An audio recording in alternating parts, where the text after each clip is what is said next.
Hi, everyone. My name is Jack Rico, and welcome to episode 143 of the Highly Relevant Podcast. On today's episode, will Texas flip this year? You know, Texans used to hate that question, and now they're kind of leaning into it. The Latino vote. With the 2020 election right around the corner, political reporter Rafael Bernal from TheHill.com helps me break down if the Latino vote is a myth or if it will elect the next president of the United States. We also tackle the question that has been on so many people's minds as of late. Should Alexandra-Ocasio Cortés run for president in 2024? But before we get started, it's time I give you my weekly review of what's happening in Latinx pop culture in a segment I like to call Jacked In.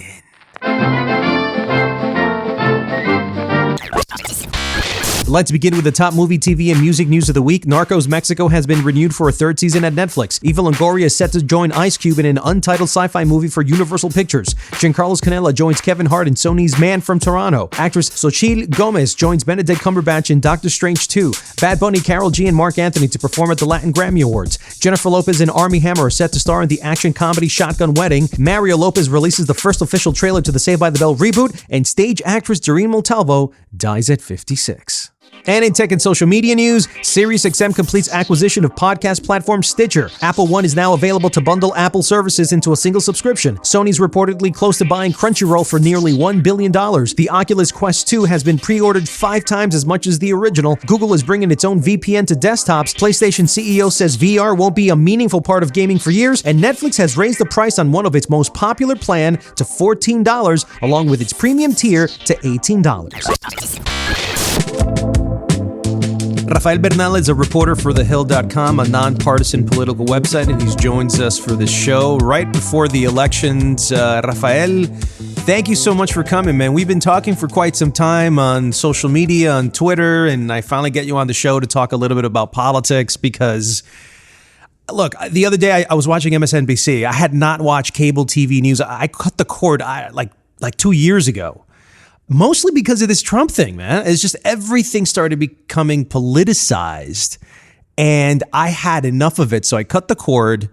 This week, I wanted to kind of just go back on it again to see what's going on, how they're covering the anxiety levels that were coming out of the screen from the anchors, from the panelists, from reporters on the field. How anxious are you as a reporter? What kind of anxiety are you seeing in your beat, in your newsroom, with your colleagues, with your friends? Where are you? How are you seeing this right now?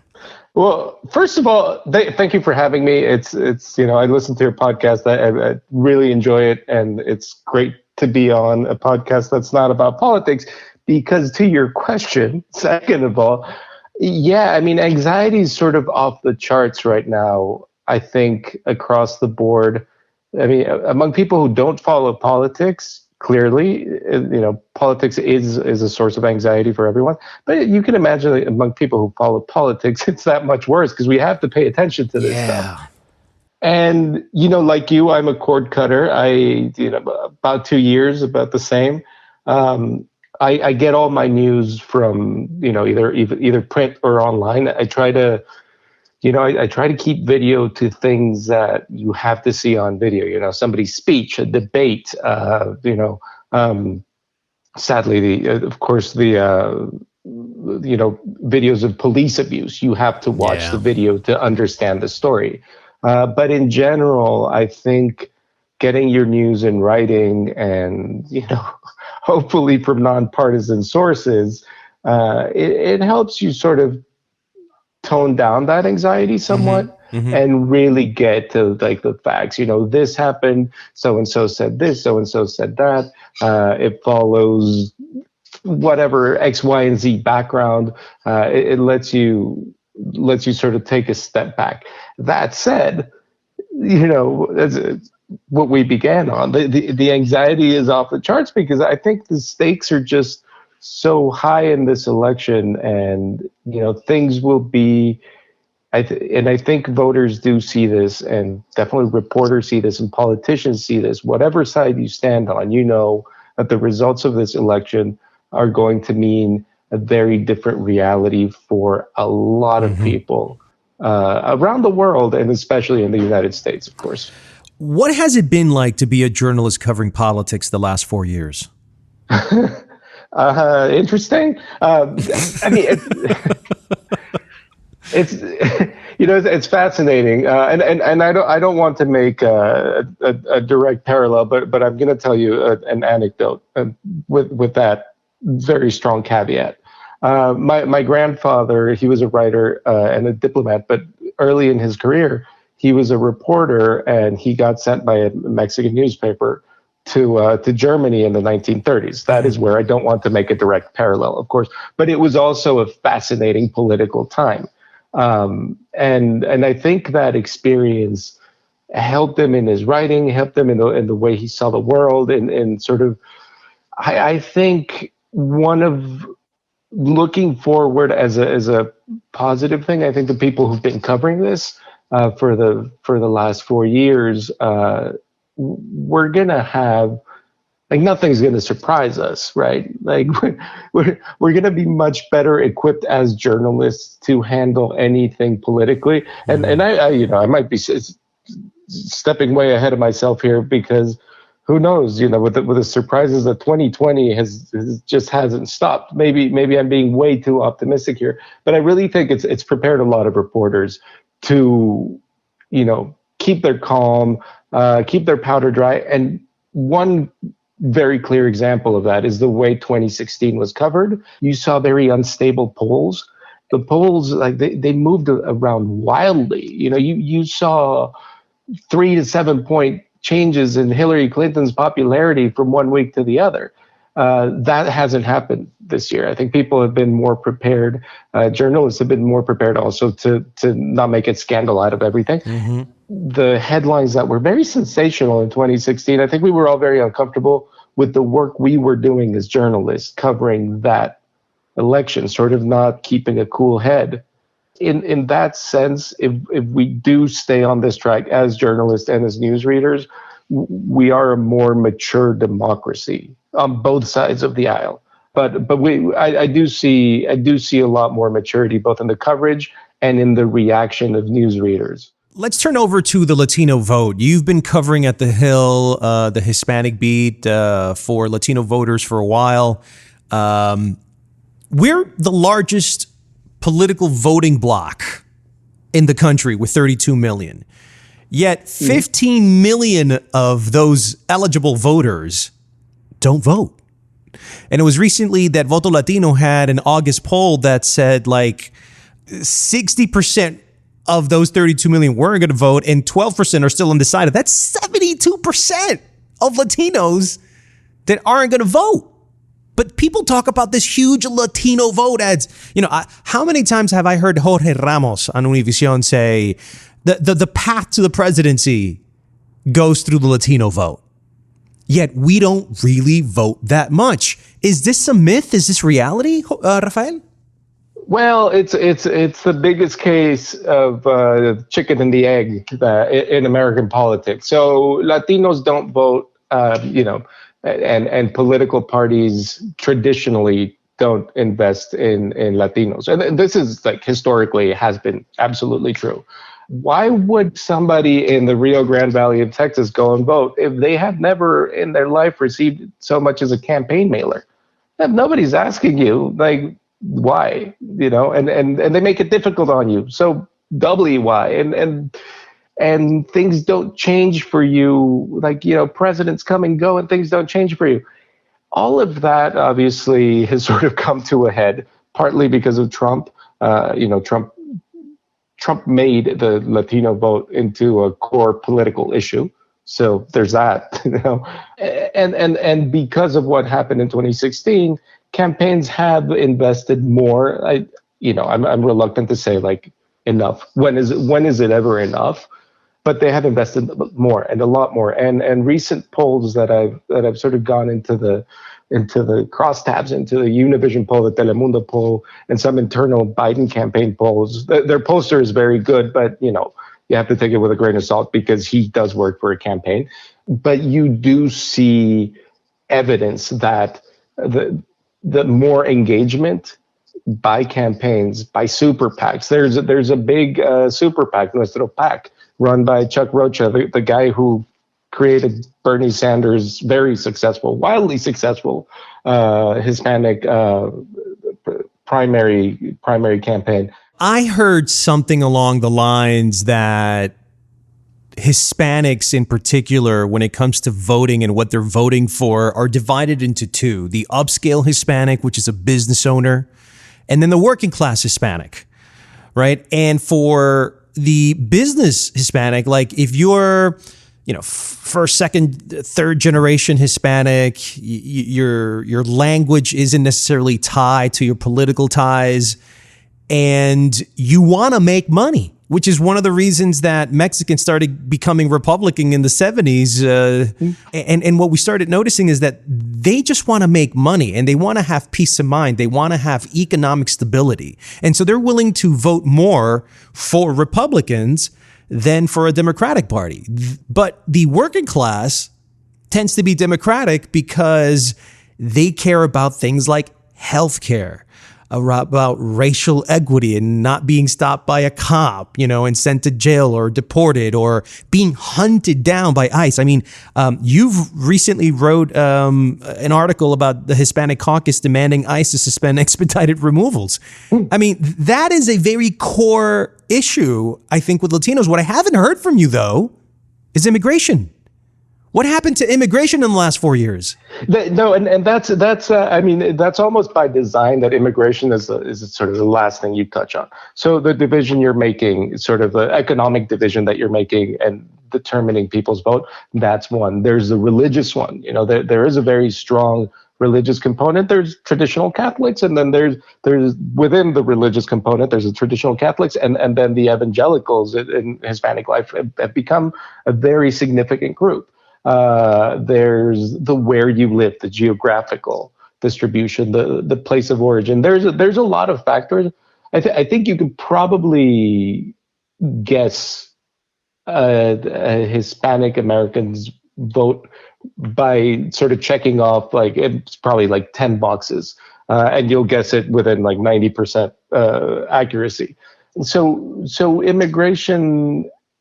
It also is has traditionally been sort of an on-off switch, right? Mm-hmm. It's not the top issue because it doesn't affect your daily life as much as, say, having a coal plant right outside your house, or your school is falling apart, or you don't have a place to go get treated if you break an arm.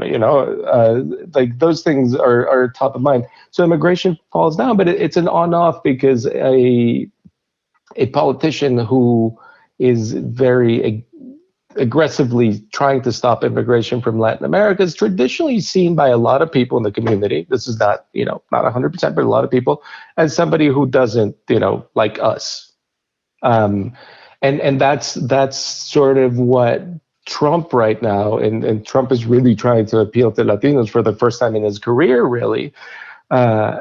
He's having to get over the things he said 4 years ago and onwards. Well, his whole argument, though, is small business.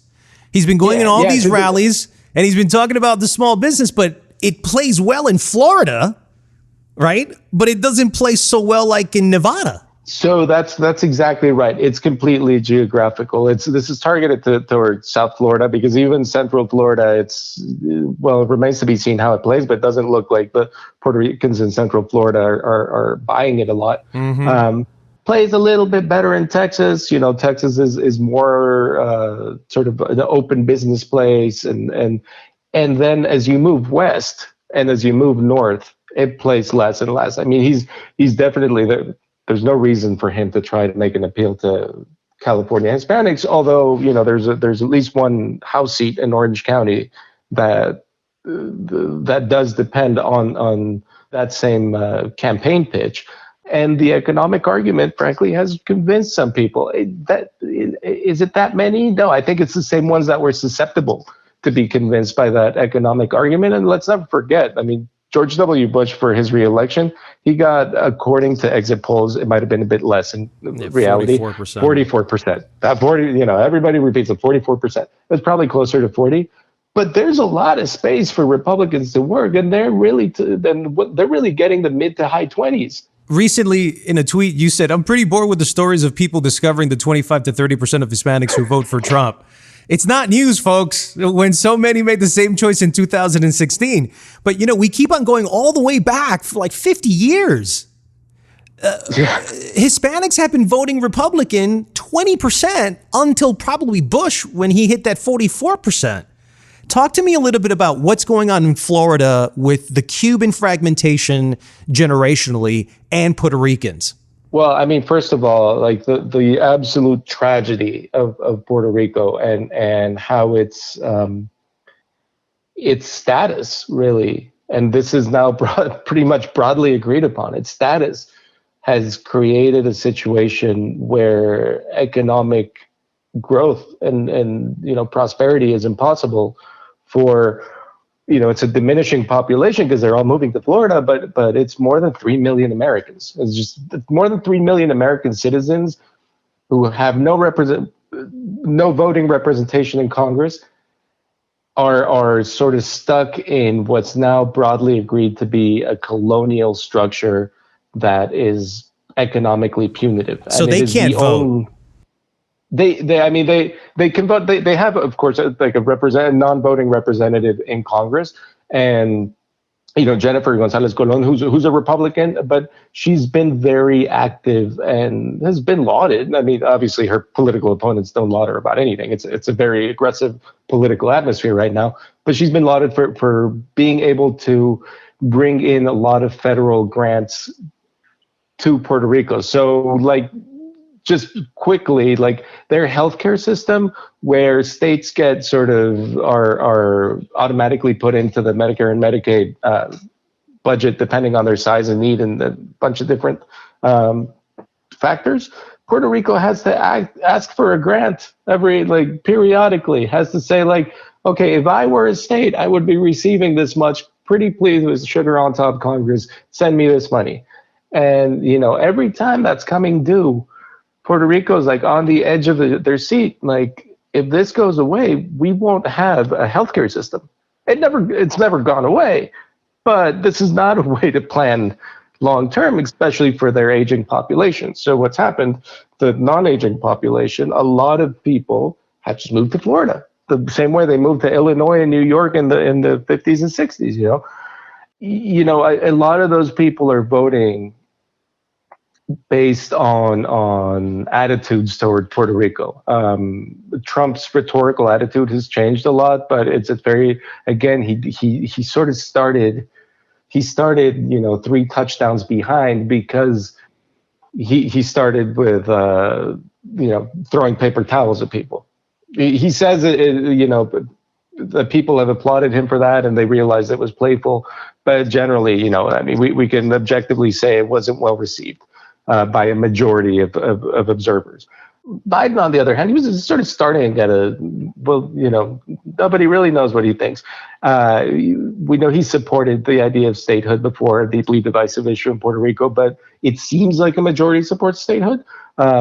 It's pretty clear that a majority of the people who've moved to Florida support statehood. It's obviously not the Puerto Rican nationalists moving to Florida and exercising their rights as American citizens.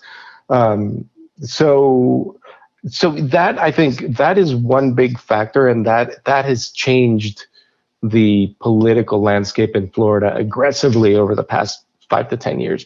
They were on the losing end in Florida. Republicans have been incredibly effective at not only building a winning coalition statewide, but in building campaigns that appeal to Latinos. The younger Cubans are sort of becoming a lot more liberal on a lot of social issues, and even on some economic issues, frankly. And they're not quite as tied to the anger over the Cuban Revolution and the way their grandparents were. Yeah, but why would they? They didn't experience it.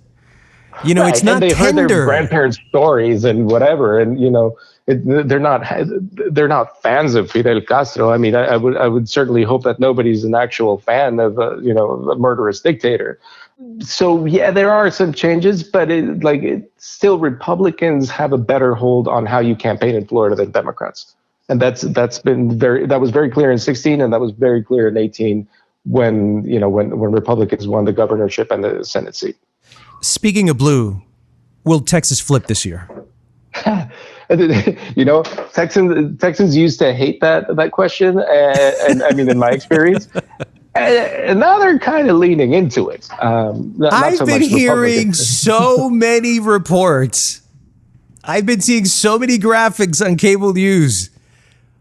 Texas is flipping this year, and it has to do because of the Hispanic vote. How true is that? I mean, I wouldn't hold my breath, but it's definitely closer than ever. It's definitely a battleground state. What do you attribute that to? To the idea that it could flip this year more than any other year before? So the two factors are certainly the Hispanic vote, and it's not the Hispanic vote changing per se. It's the Hispanic extra participation. People who were never engaged in politics who now are engaged in politics, and that's the number that I really want to see. The sort of that nobody's really paying attention to that much.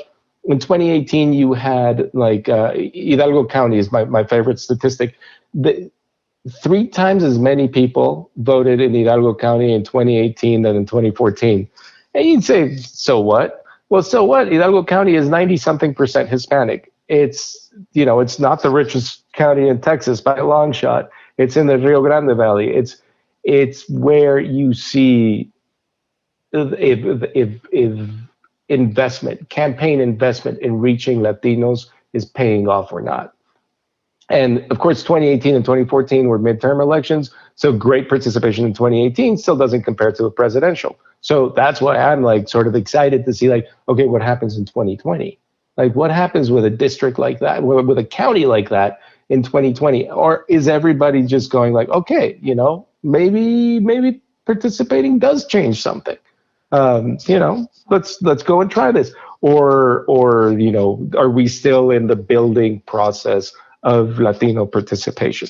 And this election will answer a lot of that. The other factor that you could not discount and might actually even have a bigger effect overall, I don't think it's a bigger effect in representation, but in number of votes it might, is people who have moved to Texas from other states. Mm-hmm. So and usually those tend to be white suburban liberals from other states, because Texas, frankly, has built a lot of economic opportunity, and they are changing the state. I was looking at the numbers of the Secretary of State of Texas.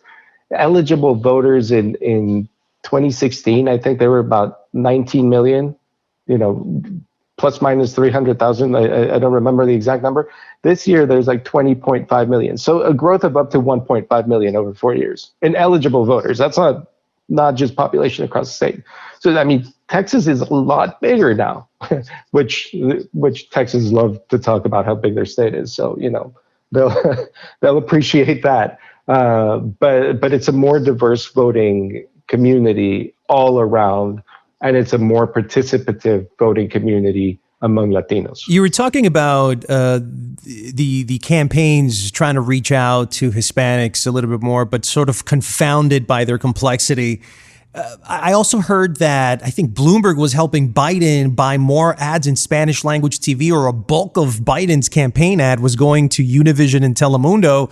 And other Latinxers are like, what are you talking about? Why are you putting your money there? Most Hispanics in this country don't even speak Spanish as much as they used to anymore. They're more heavily inclined to speak English. You should be reaching them. You had written an article around the Trump-Biden deliver competing pre-debate messages to Hispanics on Telemundo, but I don't remember either of them going to Telemundo or Univision to do a Hispanic debate, which Obama did, I think, in his 2 terms that he was there. Yeah. Did that happen? Did I miss that? Or did they just never even plan to reach Hispanics through TV? I mean, I think a Hispanic debate was definitely out of reach for this campaign for many reasons, including coronavirus and that, everyone's been doing it, Rafael. CBS, NBC, I think did it 2 or 3 times. People have been doing it. You could have done something virtual, at least to get the Latino impressions, not to send in a tape.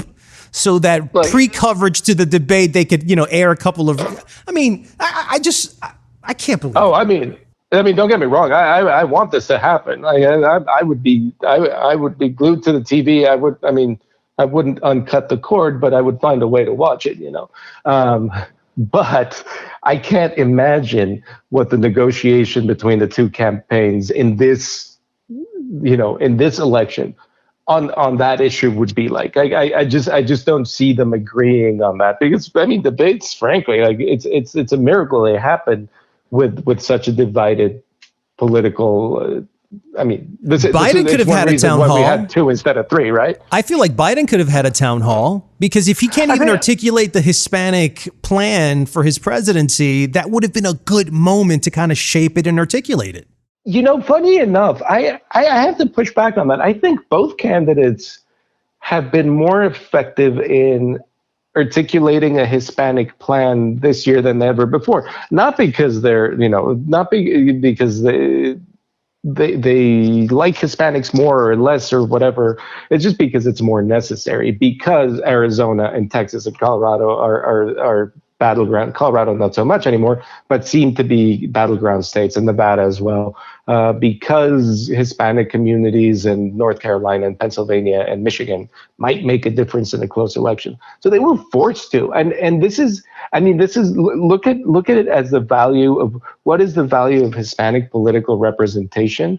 It's, in 2016, Trump centered his campaign on immigration and a very aggressive rhetoric against immigrants from Latin America, specifically against immigrants from Mexico and Central America, even more so. This year, you don't really hear it much. We just had a press call that essentially generated no news with Trump advisor Stephen Miller, the architect of a lot of these. He's not well liked by the community because of his very, very aggressive positions on immigration. And it was on immigration in his role as a campaign advisor on the record. It was very strange. This doesn't happen often. And he spent most of his time talking about how, the refugee system would allegedly allow terrorists into the country, and talking about immigration from beyond Latin America, which is, he did discuss to an extent immigration from Latin America, but when the politics of an issue are forcing somebody like Stephen Miller to change his rhetoric, to avoid stepping too much on criticizing Latin America, that representation is working, right, to an extent. It's not ideal.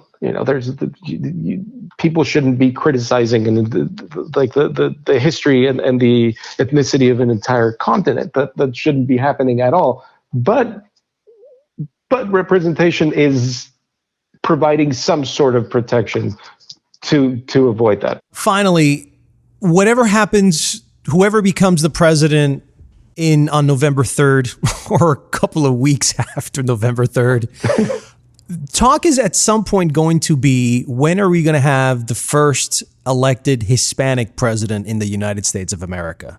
I know we're still going to talk about the first female one, but there seems to be a lot of talk that Alexandra-Ocasio Cortés could be that president to fill in both, criterias, female and Hispanic. What have you been hearing about her wanting to run? Because she's a superstar. I think she just came out on the cover for Vanity Fair's December issue. She seems to be someone that the mainstream loves to talk about. Republicans love to hate her. And also talk about her. And she seems to be the type of person that can activate a demographic more than anyone else, at least the Hispanic one, and other ones as well. What have you been hearing about AOC becoming president of the United States in the next 10 years? Well, there's people who absolutely want that to happen. And the core thing about her is she's an incredibly talented politician. It's just obvious. She's also, and this is something that I appreciate of her personally, and she shares with a lot of other politicians on both sides of the aisle, but it's clear with her, she tries to answer reporters' questions. You can agree with her or disagree with her, but she makes an attempt to be transparent. She didn't so much at first, but she was under a lot of pressure, and it was an interesting learning experience to watch for her. I mean, but the first thing I would say is that she's very young, right? So she could have like a very 29 long years old. political.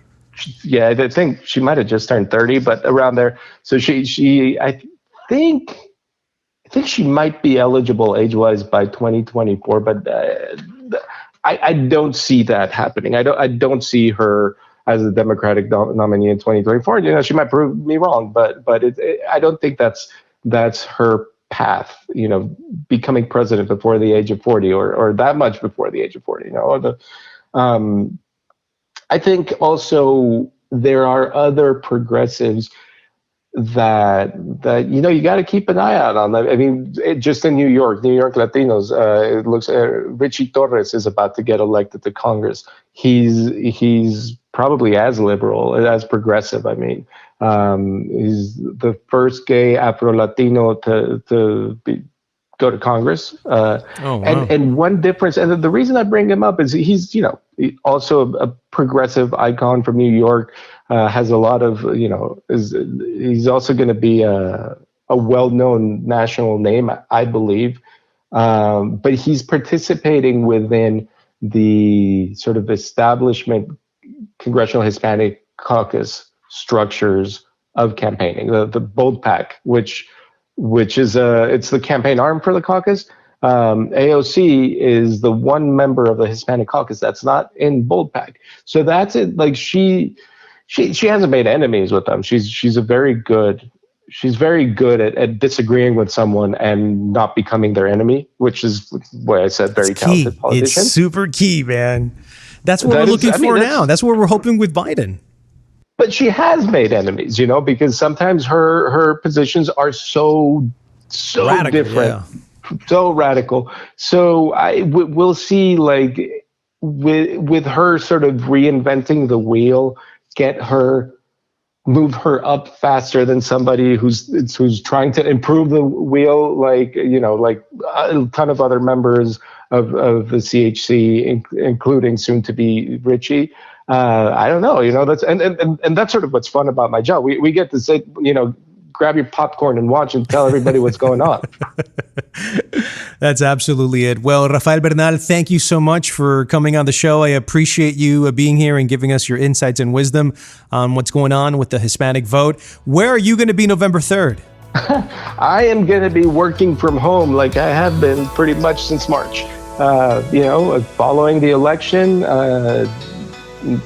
me, a phone, and a computer. I might even turn on the TV for this one. Well, if you want to reach Rafael Bernal on Twitter, he's at Rafael_Bernal_. And once again, man, thank you so much for being on the show. Hey, it was great. Hey, thank you for having me.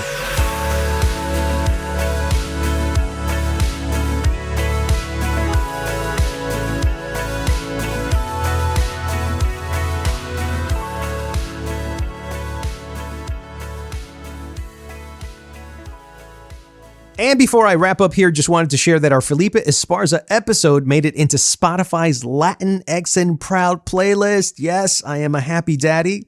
Thank you, listeners, for sharing. And if you haven't heard it, you can check out the episode there. And while you're there, check out these 3 Latin tracks you might want to add to your playlist this Halloween weekend.